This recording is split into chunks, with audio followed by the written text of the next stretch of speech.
Again welcome back to सुबह सवेरे पाकिस्तान। अच्छा जी, हम बात कर रहे हैं ट्रैफिक के हवाले से। इशाल को बड़े मसाइल रहते हैं ट्रैफिक के जी, कि कोई बंदा देखता ही नहीं है। यहाँ से अपना रिक्शा डाला, गाड़ी डाली, साइकिल, मोटरसाइकिल, पैदल चलने वाले भी क्या कमाल कर रहे होते हैं। और फिर ट्रैफिक जो कवानीन है उनकी पासदारी करना तो भूल ही जाएंगे कोई कर रहा होगा ना। तो इशाल बहुत ज़्यादा इसके ऊपर कंसर्न थी। शहरियों का किरदार इसमें बहुत अहमियत का हामिल भी है। और ट्रैफिक कवानीन शहरियों की सहूलत और हिफाजत के लिए तो बनाए जाते हैं। तो सिटी ट्रैफिक पुलिस बहुत ज़्यादा कोशिश कर रही होती है। क्या कोशिश कर रही है सिटी ट्रैफिक पुलिस, और हमें उनके जो बनाए गए कवानीन है उनका एहतराम किस तरह करना है, वो जो अगर हमें कुछ बात समझा रहे हैं तो हमें किस तरह समझनी है। इशाल ने जाके ज़रा सिटी ट्रैफिक पुलिस के साथ एक पूरा दिन जो है देखा है कि ट्रैफिक एक्चुअली कर क्या रही होती है, हो क्या रही होती है, लोग कैसे ट्रैफिक के निज़ाम को दरहम बरहम कर रहे हैं, कैसे बेहतर किया जा सकता है। तो इशाल को देखते हैं कि क्या देखा है इशाल ने जाके और क्या हमारे लिए लेके आई हैं।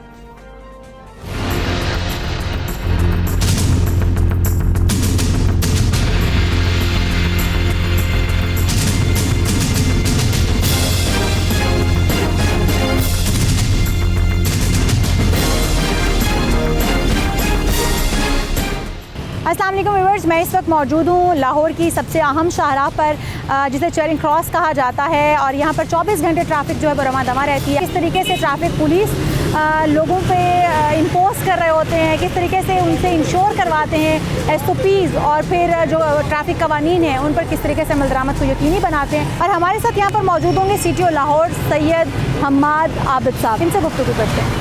यहाँ के ट्रैफिक फ्लो को कंट्रोल करना कितना मुश्किल है और आप किस तरीके से, आपकी टीम किस तरीके से कर पाती है? जी, ट्रैफिक फ़्लो ऑब्वियसली आज तो थोड़ा सा कदरे कम है रश रोड्स के ऊपर, लेकिन नॉर्मल रूटीन में बहुत ज़्यादा रश होता है। तो हम अपनी नफरी को जिस तरह हमारे पीक आवर्स हैं, जहाँ पे ज़्यादा हमारी इंपॉर्टेंट मूवमेंट्स होती हैं, जहाँ पे ज़्यादा हमारे रोड ब्लॉक्स होते हैं, एहतजाज होते हैं, प्रोटेस्ट होते हैं, उन चीज़ों को केटर करते हुए अपनी डिप्लॉयमेंट करते हैं ऑन इन द फील्ड। बिल्कुल ठीक है। हम आपको चलान काटते हुए भी दिखाएंगे, हम आपको किस तरीके से आप आवाम को इन्फोर्स कर रहे हैं। आप देखें, इनको हमने रोका था, ये गाड़ी में 2 या 2 से ज़्यादा लोग, 4 लोग बैठे हैं। तो इनमें से इन्होंने मास्क नहीं पहना हुआ था, लेकिन इनको गाइड किया, इनको हमने एजुकेट किया, तो इनको मास्क भी हमने प्रोवाइड किए।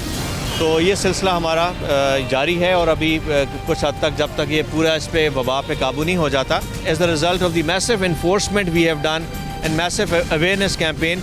अभी भी आप देखें, अगर अपना कैमरा आप दौड़ाएं, यहाँ पे आप देखना शुरू करें, वो बाइकर अकेला है रेड हेलमेट में, but is putting on a mask. ये पुलिस वाला आया है, देखें रोड के ऊपर, यू कैन सी कि उसने भी मास्क पहना हुआ है। तो अल्हम्दुलिल्लाह पुलिस वाले को मैं देख रही हूँ कि हेलमेट नहीं है, क्या करेंगे? हेलमेट नहीं है तो उसका चलान करेंगे ऑन दी मॉडल रोड। हमारी जीरो टॉलरेंस है।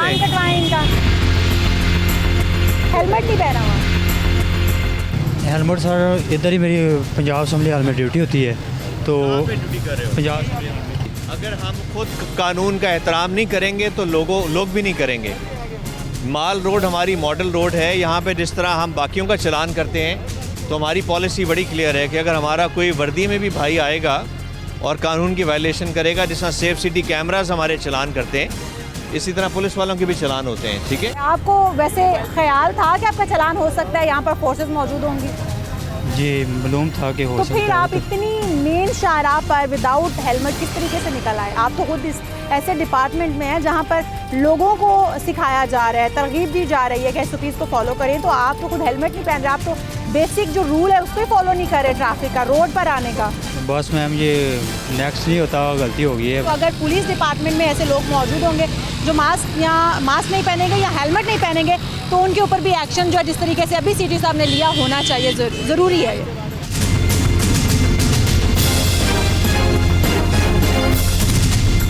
अच्छा, आप मुझे बताइएगा, आप यहाँ पर रोड पे खड़ी हैं इतनी गर्मी और धूप में, क्या लोग सीरियस लेते हैं? ये तमाम मौसमी हालात जो हैं वो सिर्फ हम इसलिए बर्दाश्त कर रहे हैं कि अवाम नास की खिदमत कर सकें और उन्हें अवेयर कर सकें कि आप कितने ज़रूरी हैं अपने लिए। लोग जब मास्क नहीं पहन रहे होते, आप देखती हैं, आप उनको कहते हैं कि मास्क पहने, क्या उसके बाद वो उस पर अमल दरामद करते हैं या नहीं करते हैं? क्या रवैया देखती हैं आप? जब हम किसी को रोकते हैं तो उसके पास बहुत सारे लेम एक्सक्यूज़ेस होते हैं, लेकिन जब हम उनको ब्रीफ करते हैं, अफादियत बताते हैं कि एक मास्क आपकी जान को महफूज नहीं करता, पूरी फैमिली को जो है वो महफूज करता है, तो मैम फिर हमें पॉजिटिव रिस्पॉन्स मिल रहा है अल्हम्दुलिल्लाह। बात है कि पॉजिटिव रिस्पॉन्स मिल रहा है। हमारा जुर्माना हेलमेट ना पहनने का 200 रुपये है एज़ ऑफ नाउ। इसको भी हमने प्रपोज़ किया है कि 600 कर दिया जाए। लाइक वाइज सीट बेल्ट ना पहनना, इशारा तोड़ना, वो भी फ़ाइन्स इन्हांस हो रहे हैं। सेफ सिटी के भी फ़ाइन्स इन्हांस हो रहे हैं। तो ये अल्हम्दुलिल्लाह हमारी एक कामयाबी हो गई है कि हमें लेजिस्लेटिव जो बिज़नेस की जो एक कमेटी है उसने अप्रूवल दे दिया है। अभी कुछ अरसे में ये असेंबली में जाएगा और बिल इंशाल्लाह ताला अप्रूव हो जाएगा, तो फिर हम इस पर अमल दरामद कराना शुरू करेंगे। ठीक है, आप हमें हमने गाड़ी रोकी है जिन्होंने बैक साइड नहीं लगाया हुआ था।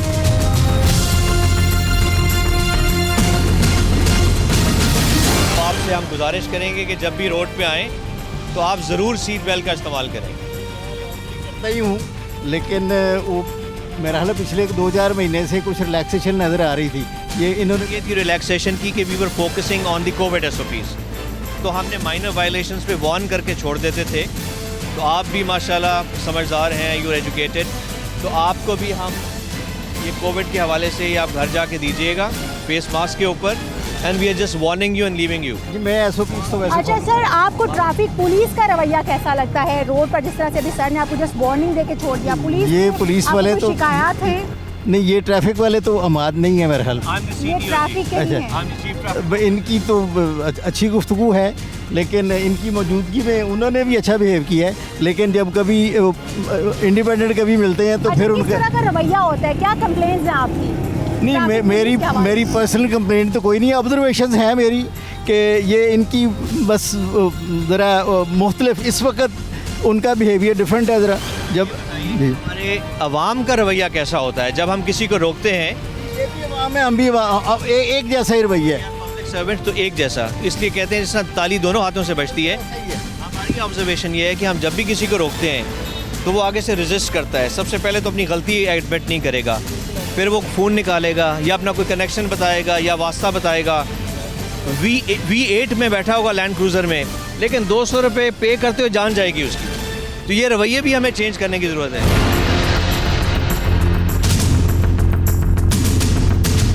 हमारी सिटी ट्रैफिक पुलिस की 3 कोर वैल्यूज़ हैं।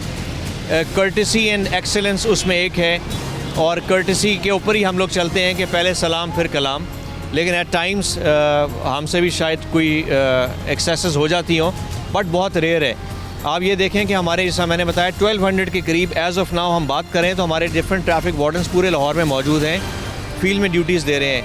अब उनका भी आप देखें, बड़ी टफ ड्यूटीज़ हैं, गर्मी है, धूप है, सर्दी है, बारिश है, और ऊपर से फिर जब रवैये हमें इस तरह के मिलते हैं कि हर बंदा आपसे लड़ने को तैयार होता है, फ़ाइन पे नहीं करना चाहता, तो ऑब्वियसली इंसान है वो भी, तो उनके रवैयों में भी थोड़ी बहुत चेंजेस आना इट्स बट नेचुरल। इन्होंने अपना एक्सपीरियंस शेयर किया, और जिस तरीके से मैंने इनको रोड के ऊपर अपने प्राइस सर अंजाम देते हुए देखा, मेरे लिए भी बड़ा हैरानकुन था। रवैया हमारी ट्रैफिक पुलिस का बहुत बेहतर हुआ है, और इंशाल्लाह हम मज़ीद भी दुआ गो हैं कि बेहतर हो। हमारी आवाम का रवैया यहाँ पर बेहतर होना बहुत ज़रूरी है। आवाम को इंफरादी तौर पर अपनी ज़िम्मेदारी को समझना बहुत ज़रूरी है।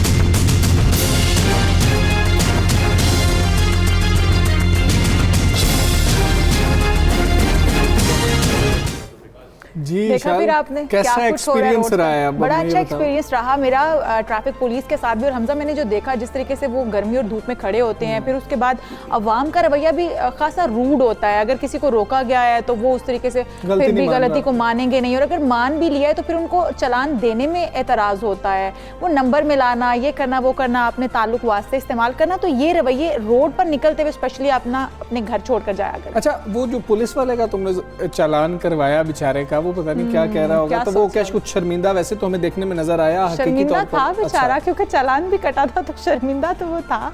लेकिन ये कि ये हमारी पुलिस का रवैया भी बेहतर करने के लिए हमें ज़रूरत थी, इसलिए मैंने वहाँ पर रोड पे खड़े चालान कटवाया, ताकि पता हो कि नेक्स्ट टाइम मुझे इस तरीके से रोड पर नहीं निकलना। क्योंकि आप जो बेसिक रूल्स हैं ट्रैफिक के या रोड पर आने के, उनको फॉलो नहीं करेंगे तो आप हादसे का खुद तो शिकार होंगे, किसी और की भी जान ले सकते अच्छा, हैं। अब अफसोस की बात यह है कि ट्रैफिक रूल्स जो हैं वो हमें पता है कि क्या ट्रैफिक रूल्स हैं। जिस वक्त हम लाइसेंस के लिए जाते हैं, अगर लोग जाते हैं, क्योंकि बड़े कम लोग हैं मुझे लगता है कि जो लाइसेंस बनवाना भी चाहते हैं और जाके लाइसेंस बनवाते भी हैं, उस वक्त जब आपका टेस्ट लिया जा रहा होता है तो वो बड़ा एक जामे टेस्ट होता है। मैंने जब टेस्ट दिया था तो मुझे पता था कि मुझे उन्होंने पूछे कि ये निशानात किस लिए हैं, अच्छा अगर ऐसा निशान लगा हो तो क्या होना चाहिए, अगर ये है ये वन वे का है तो इसमें क्या करना चाहिए। तो इस किस्म का जो है वो माइंड टेस्ट भी लेते हैं और फिर आपसे गाड़ी या बाइक आप जिसके लिए भी जा रहे हैं, बड़ी गाड़ी के लिए भी जा रहे हो तो वो चलवाते हैं। बिल्कुल फिर ऐसे भी ही। हम गलती करते हैं और फिर हम आगे से बहस भी करते हैं और फिर हमें ये होता है जी अभी पैसे ले लो चालान के, हम बैंक जाके चालान जमा नहीं करवा सकते। बिल्कुल ऐसा ही है। और अब तो ई चालानिंग हो गई है, आप लोगों को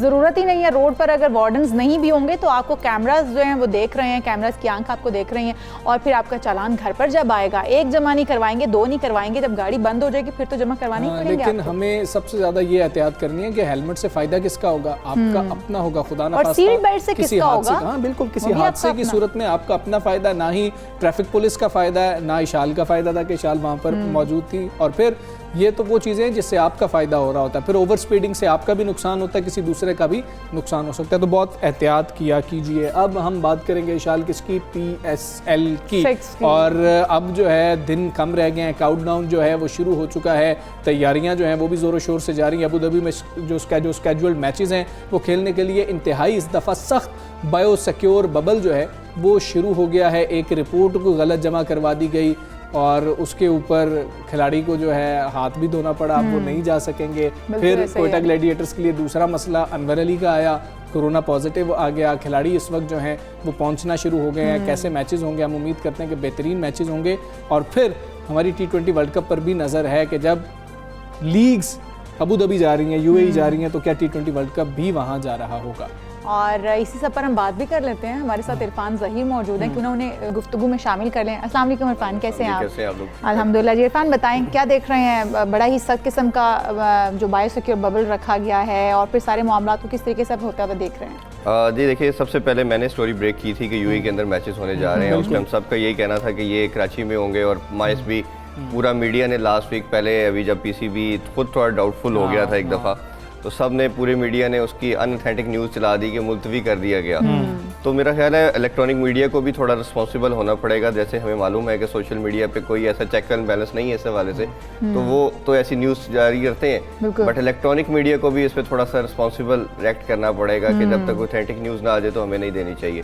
इसी तरह मैंने समीर हसन बर्नी का भी इंटरव्यू किया, उनसे मैंने बात की कि आपकी एक स्टेटमेंट बड़ी वीक थी जो प्रेस रिलीज़ PCB की तरफ से जारी की गई एक दिन पहले, जिसकी बेस के ऊपर सब ने ये एक न्यूज़ चला दी कि जी मुलतवी कर दिया गया। उन्होंने लिखा था अपनी स्टेटमेंट के अंदर कि हम एक दिन वेट करेंगे, जो ऑफिशियल टाइमिंग है UAE गवर्नमेंट का। तो उन्होंने कहा कि अब तो शायद इनकार हो गया है, अब ये शायद लास्ट ट्राई कर रहे। तो उन्होंने कहा शायद यस वी एडमिट कि हमसे लिखने में गलती हुई, हमें भी इस तरह की स्टेटमेंट पास नहीं करनी चाहिए। तो ये तो एक सारी एफर्ट थी। फिर उस एफर्ट के लिहाज से मैंने मज़ीद उनसे पूछा कि आपका ख्याल नहीं है कि वसीम खान को इसको लीड करना चाहिए था तमाम इस चीज़ के लिहाज से, कि वसीम खान ने जिस तरह पहले तमाम कोशिशें की पाकिस्तान में क्रिकेट को लाने के लिहाज से, काफ़ी एफर्ट उन्होंने दिखाई, तो वो UAE के अंदर नहीं थे, वो UK में अपनी फैमिली के साथ थे और वर्चुअल सारी मीटिंग अटेंड करते रहे। तो उस पर वो थोड़ा सा नाराज़गी का इज़हार भी किया, नहीं उनकी जॉब नहीं है जाना। बट मेरा फिर यही स्टांस है कि उनको खुद लीड फ्रॉम द फ्रंट करना चाहिए था।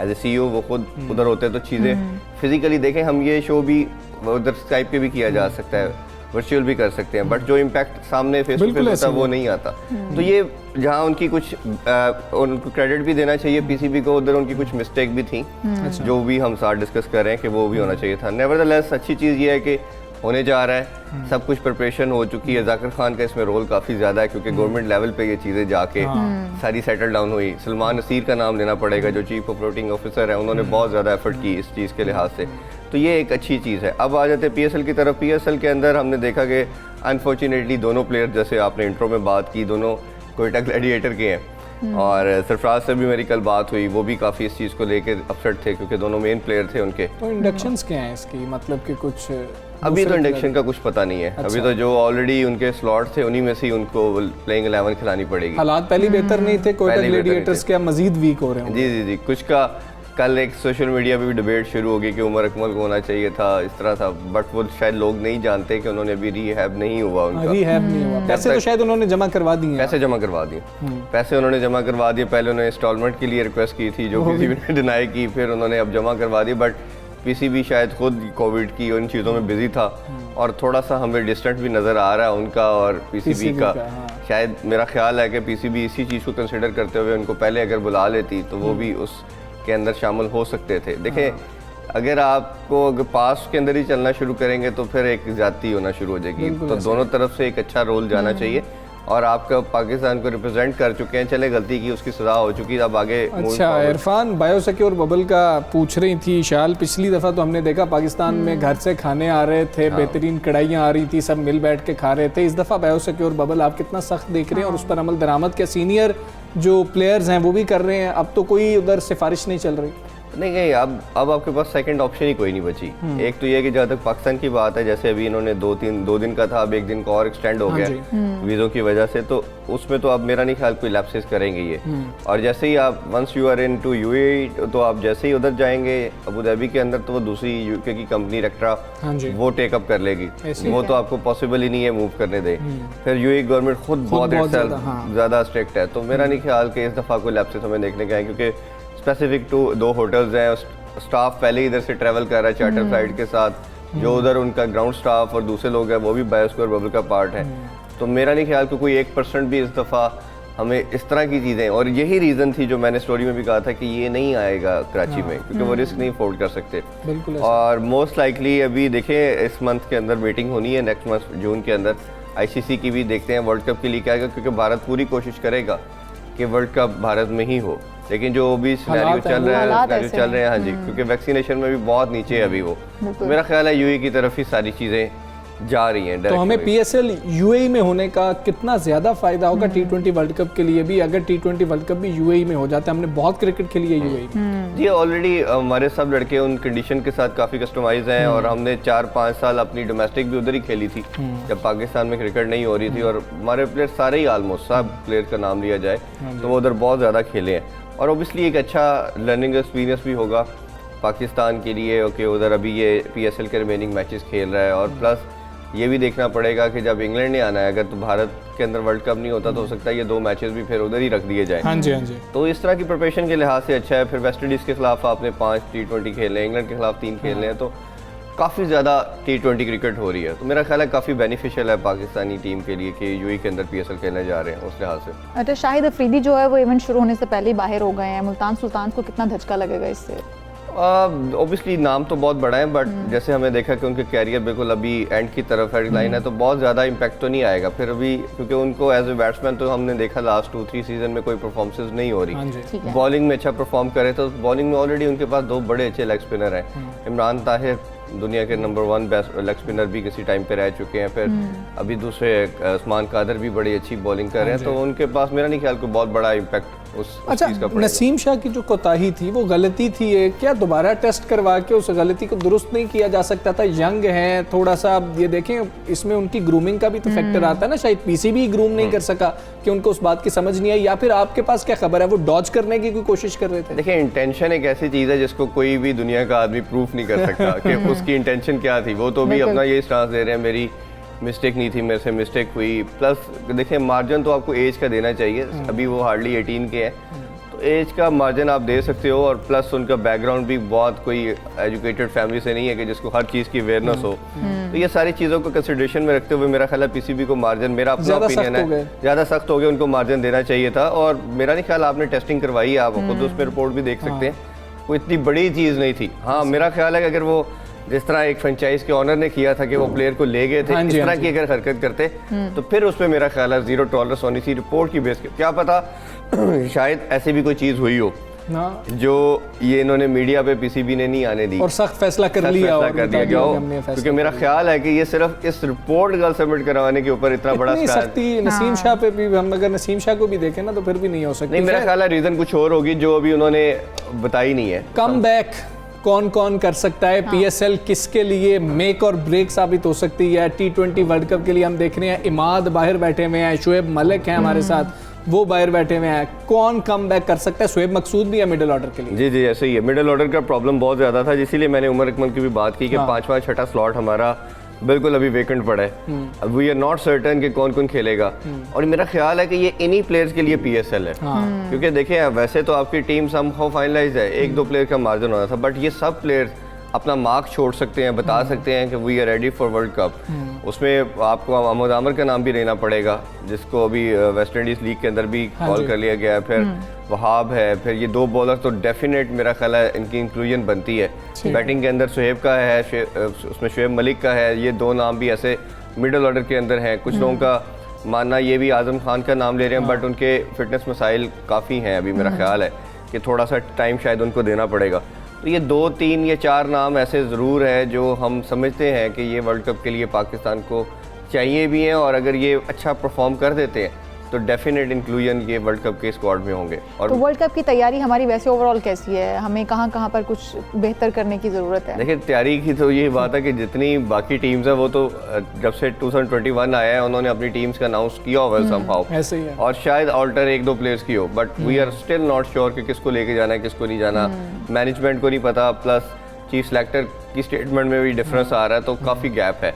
बट फिर भी आपके पास अभी 2-3 सीरीज़ हैं, इंग्लैंड है, फिर वेस्ट इंडीज़ है, फिर इंग्लैंड ने आना है, फिर शायद न्यूजीलैंड का भी दौरा हो, तो वो आपके पास मार्जिन है कि इन्हीं को अब लेके आगे चलें। जो 3 मंथ आपके पास ऑलमोस्ट बचते हैं, ये PSL से आपको इनिशिएट करना पड़ेगा और फिर टिल वर्ल्ड कप आपको उसी पर जाना पड़ेगा। आपको लगता है इरफान कि हमें थोड़ा सा ये देखने को मिलेगा कि जब हम सोच रहे हैं कि शर्जील और फ़खर शायद टीम के अंदर मौजूद होंगे, फिर रिजवान और बाबर आजम भी होंगे, तो बाबर क्योंकि ओपन करते हैं कराची किंग्स की जानिब से, तो वो खुद को 1 डाउन खिला सकते हैं इस PSL के बाकी मैचेस के अंदर, या वो एज एन ओपनर ही खेलेंगे? आपको क्या लगता है? नहीं, मेरा ख्याल है बाबर अपना नंबर सेक्रीफाइस करेंगे, वो नंबर 3 पे आएंगे। अच्छा। क्योंकि दोनों का मेरे बॉल प्लेयर से बात हुई है, सबका मानना ये है कि बाबर और रिजवान ओपन नहीं कर सकते।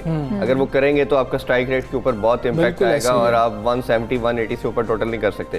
इवन मिसबा ने भी अपनी प्रेस कॉन्फ्रेंस में कहा कि सब टीम 200+ पे जा रही है, तो हम भी उसकी कोशिश करेंगे। तो वो तो अगेन उनका क्वेश्चन ही बड़ा वेट था कि वो आप किससे बात कर रहे हैं। वो तो उनको आंसर देना चाहिए कि मेरी ये अप्रोच है और मैं ये लेके जा रहा हूँ, उनको आंसर खुद देना चाहिए था। वो रादर देन क्वेश्चन कर रहे थे इस चीज़ का।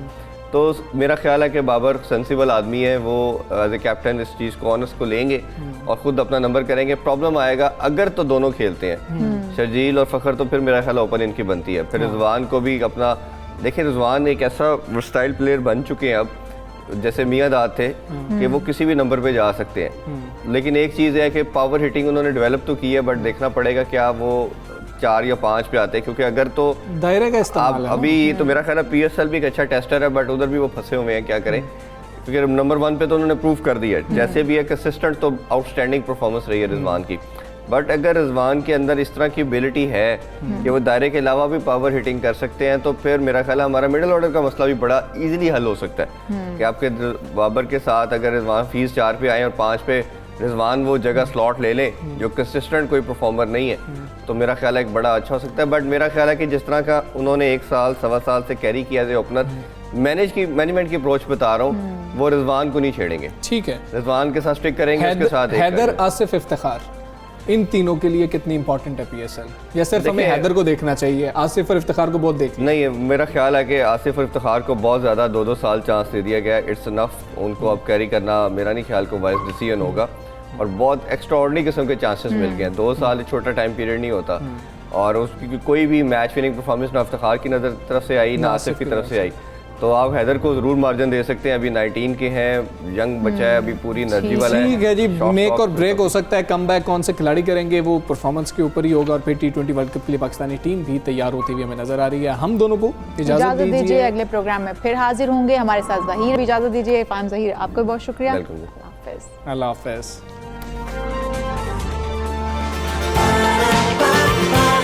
सुबह सवेरे पाकिस्तान।